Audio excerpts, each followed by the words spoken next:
Working on a buddy's truck here. It's a 96 12 valve, little over 400,000 clicks on it. It's actually pretty nice. It's an automatic trans. I think the trans is stock. It may have been rebuilt, but it's got a stock torque converter in it. I set up some gauges, a boost gauge. I'm actually gonna put in a pressure gauge in the trans and give her while I'm up on the jack stands, and then I can see what line pressure is on the transmission. He wants me to turn it up a bit, but on the stock trans, especially if you're going to be towing with it, you never know. But if you got the line pressure cranked up, the trans can actually hold a decent amount of power, just like my COALSTANG. You've seen what it would hold on a stock factory trans. But so what did we do? This thing needed a water pump. Water pump was leaking, tensioner, the pulley wheel was squeaking. I put a 195 degree thermostat in this thing. If you look way back in my post, you'll see I have a trick where I use an old Chrysler 440 thermostat. Anything from a 1966 to a 1977 Chrysler, Dodge, Plymouth. Like just pick a 1977 or a 1970 Dodge Charger. The thermostat is 2.5 inches on the outside diameter, 63.5 millimeter, I think, and that fits in there good. Because I haven't been able to find anything higher than a 180 degree at any of the parts stores for the 12 valves. So that's what I use. We were just looking this truck over. The fuel filter minder was pulled right in, but after a test rip, it didn't suck down anymore. So that would have been like that from before someone cleaned out the filter. What else did I see? I'm gonna retorque the factory head bolts for him. Like, long story short, these trucks are like 30 years old. These engines are getting old. Factory bolts fatigue. The head gasket has been squished for 30 years. I think it loses some of, like, it squishes and gives in to things. When you try to crack a head bolt off on some of these, some of the holes, man, you can crack them really easy. The ones that aren't rusty, the ones that have the oil feed going through them. They're not at the factory torque spec that they once were. So a funny story on my Mustang, the same engine, I've never had the cylinder head off that Mustang, factory head bolts. When I first got the truck, it was leaking oil out of the head gasket on the back of the head. And I just retorqued the head bolts, and I've been wailing on that thing since. 60 PSI, 200 shot of nitrous, probably making 6 1/4 to the rear tire for power. I wasn't gonna pull the head off and redo the gasket if I didn't have to. So for him, I'm gonna do a head bolt retorque, and I've been getting into the pump. So this is the factory AFC housing. I'm gonna show you a little trick here. I have a vacuum pressure tester. This is wicked for testing the AFCs. We're gonna increase the travel on the AFC foot itself. There's some modifications where we'll cut 100 thou off the end of the barrel right here. We disassemble this, we cut 100 thou off it, we put it back together. This AFC hasn't been apart. It's got a tamper-proof screw here. Smoke screw hasn't been touched. So we're gonna go in there and we're gonna do this washer mod where we can flip the washers. It'll gain us more travel. More travel on the AFC is more travel on the rack within the pump, which is more power. So a lot of these little details guys don't do, and they'll go and throw a big set of injectors in. They might even pull out the fuel plate. They might put in a really rank aggressive plate. They'll cut their own plate. But if this AFC foot doesn't get out of the way, that governor arm can't move all the way, and essentially the governor arm is the rack. If the rack can't move all the way forward, then you're not going to get all the fuel that you're hoping to get. And man, the majority of the power is in the pump. I've seen some stuff, Power Driven Diesel has shared some info on, there's a lot of, Will has some really neat threads on competition, competition diesel and Cummins forum. But like, they've had trucks where once the pump is fully maxed out, going from a stock injector up to like a 5x18, I think they were claiming the total sweep of horsepower gained from the injectors was only 70 to 80 horsepower. the majority of the fuel is coming from the modifications you do to the pump. The injector definitely is going to give you a bump, but the magic is in here. You got to max out all the settings on the pump to really make the magic happen. So let's see. I took the AFC housing off. The AFC housing sits right here, the piece that I have in the bench. Before I take it off, I put a little paint mark on the outside of the housing and then on the pump, so I have a reference to where this truck was when it came to me. I went for a test drive. It made about 26 pounds of boost. I played around with it and just see what it would do. So anyway, I marked the AFC housing, and this truck has got a Banks power decal on the outside of it. And I took this plate out, and it looks like it's a Banks plate. And I can see some scribe marks. If you look, there's a couple little scribe marks there, and it was a scribe where the edge of the plate was, the leading edge. So I've loosened these off, and I actually put this plate full forward. Again, there's a governor arm in there that is attached to the rack. The farther the governor arm can move ahead, the farther the rack's going to move ahead. So moving the plate forward gives us more maximum amount of fuel. The fuel plate is fuel reference to RPM. And our AFC housing is fuel reference to boost. So the AFC has to see boost reference, so the AFC foot will move out of the way. Once the AFC foot is moving out of the way, the governor arm will now come and contact the fuel plate profile, which is fuel per RPM. So you kind of need all these little bits and pieces working together. And like, for example, P-pump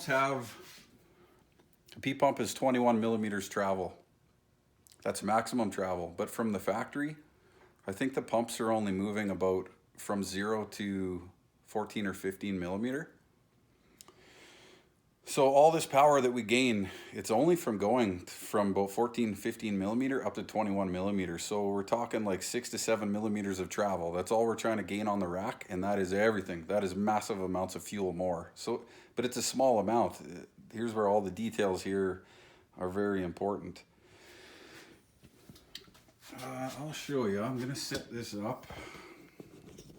I'm going to show you how I test these. The AFC really controls sort of the characteristics of how your truck accelerates, how it applies the fuel. So let's see.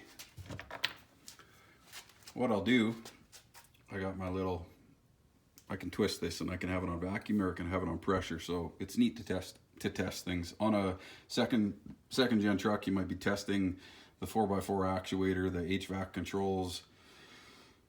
When I flip it to pressure, I can test any kind of pneumatic chamber, you name it, whatever. So I actually just poke this in here. I might back up so you can see what I'm seeing. Okay, I need more than one hand here. Whoa, back this up.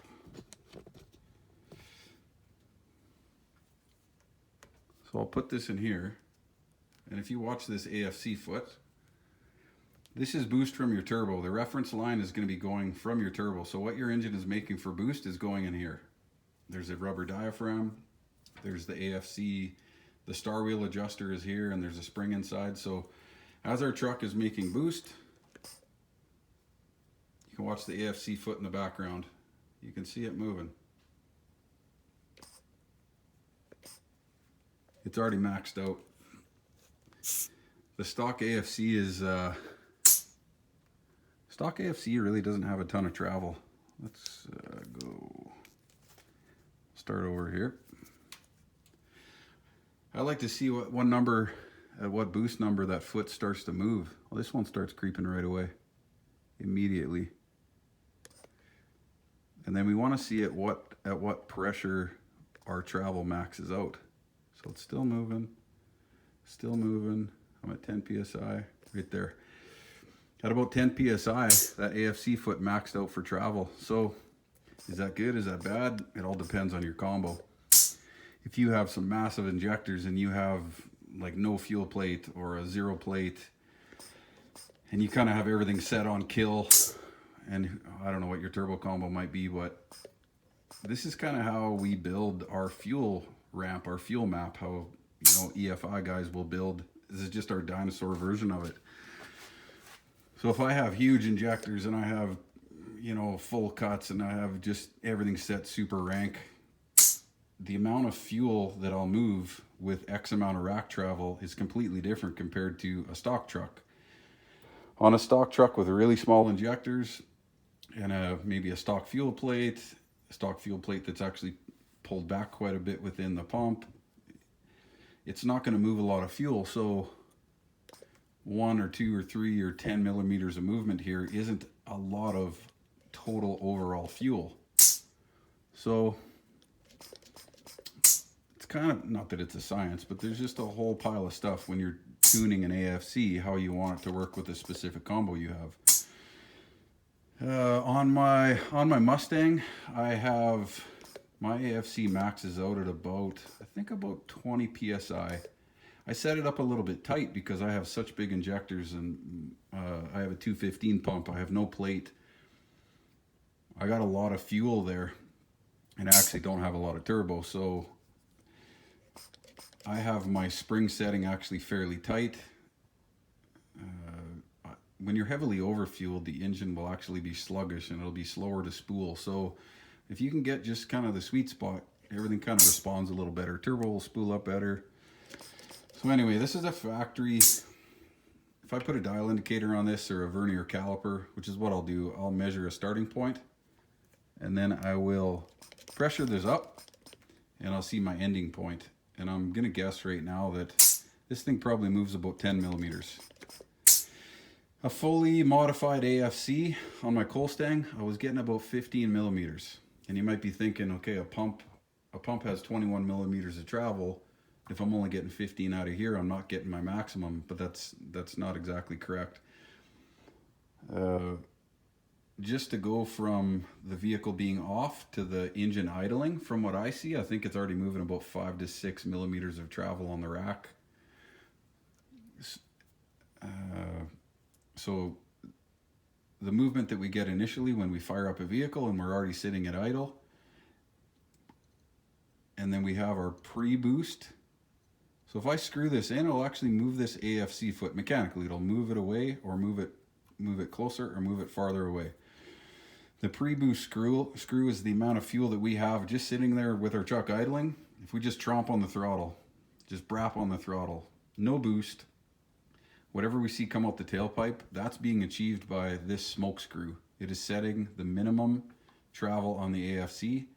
Essentially, that is the starting travel of our governor. It's the amount of fuel that we will inject with no boost. So yeah, so back to, if we get about 15 millimeters of travel out of here, to me, that's about the most I've ever seen. So I'm happy with that. I see probably, well, another one. Let's go a little closer now. Something so simple as actually, it's such a simple piece, but there's a lot of little steps to it.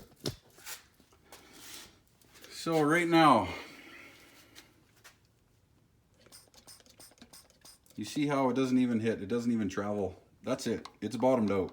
What's happening is inside here, there's 2 washers. And when I put air in here, this diaphragm is moving and the washer on this side of the diaphragm hits the housing. So it stops the movement of the AFC foot. And if we think about it again, this is rack travel. We want this to move, we want it to get right out of the way completely so the governor can follow the fuel plate profile. And essentially the fuel plate is sitting right here. It's sitting right around here. And there's the ramp profile. Once the AFC moves out of the way, then the governor arm will hit the fuel plate, which is fuel reference to RPM. So what I'm gonna do on this one, I'm gonna do the washer mod. As soon as I do the washer mod, you're gonna see when I pump this up, this barrel will contact the edge, it'll contact the AFC housing. So that will be our next limiting travel limit. So then what we do, we'll cut about 100 thousandths of an inch off the end of this barrel. I'll disassemble this, I'll cut 100 thousandths off the end of the barrel. And then we have, like, that's a fully maxed out AFC.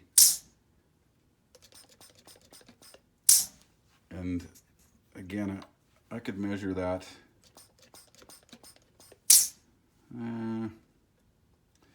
Let's just see. Yeah, I won't. I'm gonna guess.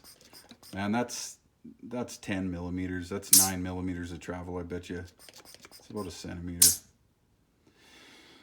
So just doing this mod right here is gonna gain us, I don't know, 5 millimeters of rack travel, whatever it may be, which is substantial when we only have 21 millimeters total that the pump can flow. And I think stock pumps with fairly stock setups are only getting to about 13, 14 millimeters of travel, 15 millimeters of travel. So the extra 5 or 6 millimeters we get out of this, that is everything. That is the magic. That's where all the big power is coming from. The injectors are a big part of it, but you can put the biggest injector on planet Earth in there. If your pump is not pushing a certain volume of fuel, that you won't get a big volume of fuel coming out the injector. So what else can we show you? I'll probably do that modification and then I'll fire up the video again. What else were we doing? Oh, I was doing an overflow valve. Again, this truck is 30 years old. The overflow valve, this is essentially the pressure relief in the low pressure lift pump circuit. So if this is fading, if the spring's getting weak, in my Mustang, I actually just stretched the spring and shimmed it a little bit. Super budget, but we're doing a Torque Tech overflow valve, an adjustable one, brand new. They're really nice and they're fairly inexpensive, so that's what we're doing on this one. I'm actually upgrading the lift pump on this one, so down on the side of the block, if you look back at my Instagram, you'll see there's a bunch of mods we do to the lift pump. I might add that to this video too and just make it one whole video here to show all the mods we do to this truck. This is all fairly inexpensive. Lift pump off of Amazon was like 62 bucks. Then I put in a CompCams valve spring, 973-1. That's about 20 bucks. I'm talking Canadian numbers here, Canadian dollars.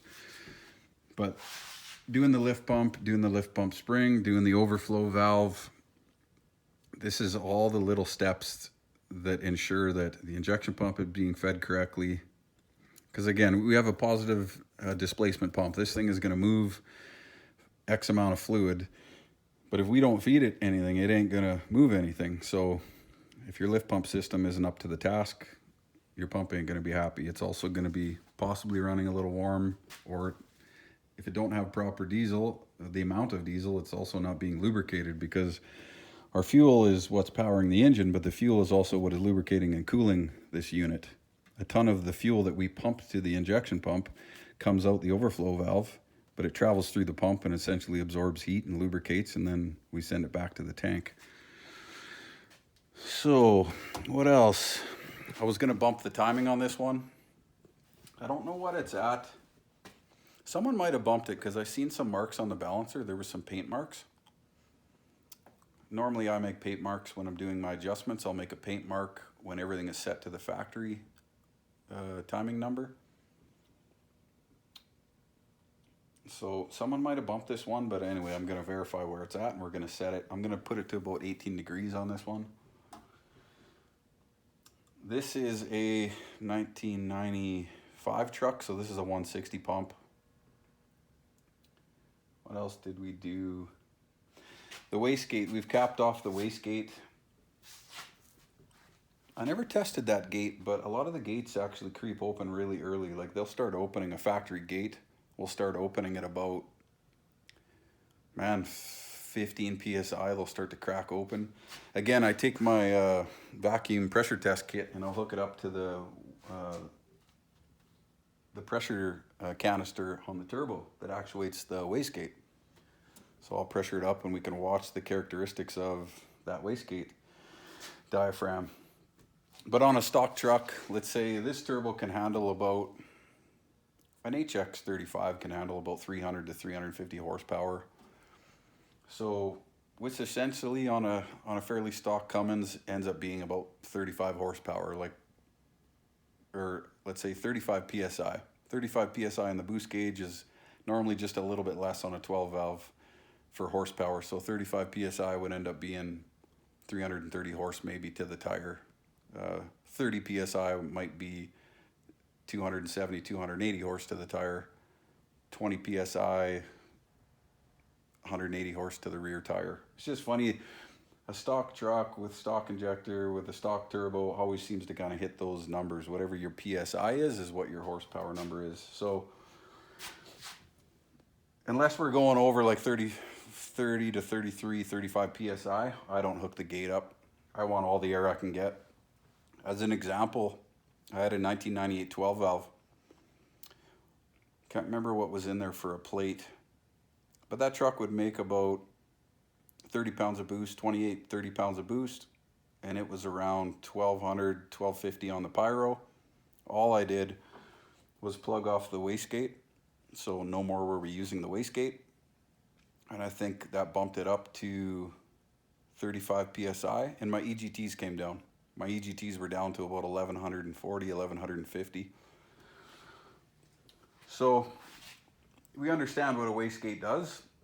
When we have too much drive pressure going to the turbo, we don't want to overspin the turbo. We don't want too much compressor speed. We don't want to blow anything up. We don't want a ton of drive pressure compared to boost pressure, because then we'd have a bunch of load axially on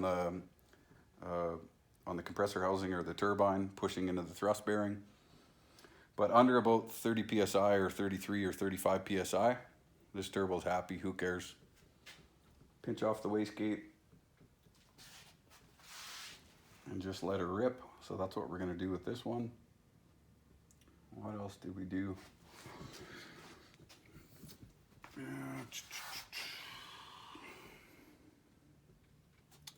195-degree thermostat. I'm not sure if I talked about that, but factory trucks are about R180. They're 180-degree thermostat. So here in Canada, it's really nice to have the 195-degree thermostat. Not only for the heat in the cab, but also for efficiency. Engines get a little bit better fuel economy when they're at higher temperatures. And I know that goes against what a lot of the old carburetor dudes would say. They would throw in a gas engine guy, carburetor dude would want a 160-degree thermostat, but they were doing other things with that. They were trying to keep their aluminum or cast iron steel intake manifold at a cooler temperature. They were trying to keep like hard parts of the engine a little bit cooler. But for us with our diesel, the higher the engine temperature we run, the more thermally efficient the engine is. And like I'm not making this crap up, and I'm not an expert on it either, but just after researching for a lot of years, we see the newest trucks, like a 4th gen, you'll see 4th gens are running like 203 degrees. For example, look at NASCAR. NASCAR is blasting around the track at like 220, 225 degrees. They could get colder if they wanted to, but they're running at that high temperature for the thermal efficiency. The more heat energy that is pushing the piston down and not getting absorbed into the cooling system, the more efficient it is. If we have a colder engine block, more of that heat energy gets absorbed into the cooling system instead of pushing the piston down. What else? So this is kind of like the super tune. This is what I do to most 12 valves. It's what I kind of did to my car. Just all the little tweaks. Not necessarily going for huge power, but just going for efficiency, going for fuel economy. This thing's going to make decent power, but it's going to get decent fuel economy. Holy crap, with the price of fuel right now, man. In Canada here, one of my buddies I calculated it today. It's $6.61 US per gallon in Kitchener, Ontario, which is in our Canadian Canuck bucks there, it's $2.24 a liter, and there's 3.78 liters in a gallon. So our prices are freaking high, man. You boys in the States, I know everybody is hating the fuel prices, but man, I would love to be down there. Might have to start burning canola in this crap again. What else are we doing to this? I'm just doing a lot of little things like that. Like there's an alternator ground. There's an alternator ground that's hiding right behind this water neck. I buff off that. I buff the block. There's another ground. There's another ground right here. It's weird. It's a 16 millimeter bolt. It's like the only, well, there's two 16mm bolts on a 12 valve, right here and right here. It's just random, but these are grounds. I clean all this stuff up. The limited amount of electronics you have running on a 12 valve, I still want everything working nice. Yeah, what else are we doing to this thing? Putting a new fuel filter on it. We're gonna do the timing bump here right away, like I say. Water pump. That's about it. Exhaust brake wasn't working correct, so I'm gonna dig into that, figure that one out. But the AFC is what we're modding right now, so I'm gonna stop this video, but what I am gonna do right now, I'm gonna take this apart. I'm gonna do the washer mod inside here. I'm gonna put her back together. I'm gonna remove the pre-boost screw adjustment, or smoke screw, people like to call it. I'm gonna remove the cap so I can adjust it and tune it once I get everything on the truck. I'm gonna cut 100,000 off the barrel here, and then I'll test it. I'll pump it up and I'll just see at what PSI it's getting full travel. What other mods are we doing here? That's about it, but I'm gonna come back. I'll make another video and show you the full travel when we're done here. Just for shits and giggles, let's measure this. Let's measure the travel we're getting off of this thing.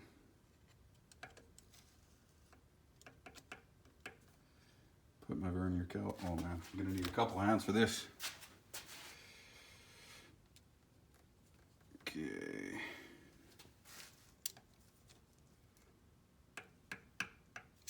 Let's back that up so you can see what's going on.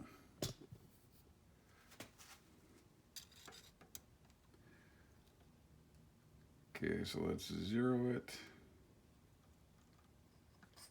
We'll start pumping it up. 8.2 millimeters of travel. So we're gonna end up with 15 millimeters when we're done here. So that's a really significant gain. Again, this is where the power's hiding in the P-pump.